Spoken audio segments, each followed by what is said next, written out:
बाई माझ्या होणाऱ्या नवऱ्याचा फोन आला हे बघायला आले तेव्हा मी म्हणले मी ग्रॅज्युएट आहे आणि मी तर 8वी फेल आहे. आता कसं होतंय काय माहित मला थोडं थोडंच इंग्लिश बी येते काही विचारू नाही होता. Hi hello Hello, hi dear. High How are you? Good very nice. Okay. Have you breakfast? हो आताच मी ब्रेक घेतला होता.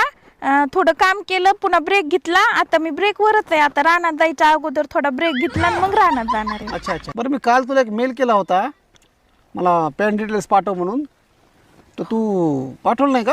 हो मी तुम्हाला मेल वापस पाठविलाय बघा ना तुम्ही. एक मिनिट पान डिटेल्स म्हणून पाठविला होता मेल तर मी तुम्हाला वापस मेल पाठविलाय. एक मिनिट हा तुम्ही रीड करा बरं. नवरत्न खिमाम 120 300 भातकी सुपारी चुना कमी लावा आणि डबल पान लावा. सिंगल पान मला आवडत नाही. हा राईट. काय मला मी साधे पान खातच नाही म्हणजे मी